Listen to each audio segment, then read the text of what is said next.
കുവൈത്തിലെ പുതിയ Indian അംബാസിഡറെ നിയമിച്ചുള്ള അധികാരപത്രം Kuwait വിദേശകാര്യ മന്ത്രാലയത്തിന് സമർപ്പിച്ചു.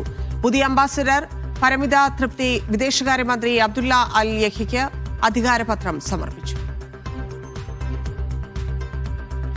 നാഷണൽ മ്യൂസിയം ഓഫ് ഖത്തറിന്റെ 50ാം വാർഷികാഘോഷത്തിന്റെ ഭാഗമായി സ്റ്റാമ്പ് ശേഖരം പുറത്തിറക്കി. ഖത്തർ മ്യൂസിയംസും ഖത്തർ പോസ്റ്റൽ സർവീസ് കമ്പനിയും ചേർന്നാണ് സ്റ്റാമ്പുകൾ പ്രകാശിപ്പിച്ചത്. അബുദാബിയിലെ അൽദഫ്ര മേഖലയിലെ ലിവ ഇന്റർനാഷണൽ ഫെസ്റ്റിവൽ ഡിസംബർ 12 മുതൽ ജനുവരി 3 വരെ ലിവ മരുഭൂമിയിലാണ് ഫെസ്റ്റിവൽ നടക്കുക. പ്രവേശനം സൗജന്യമാണ്.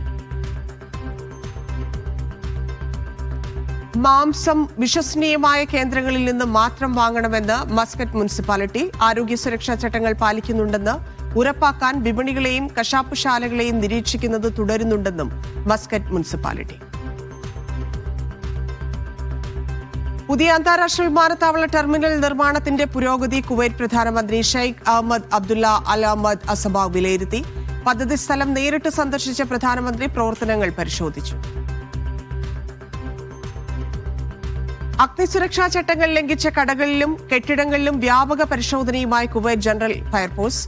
ബിനീത് അൽഗറിൻ നടന്ന പരിശോധനയിൽ ചട്ടം ലംഘിച്ച ചില സ്ഥാപനങ്ങൾ അടച്ചുപൂട്ടുകയും മറ്റുള്ളവർക്ക് നോട്ടീസ് നൽകുകയും ചെയ്തു.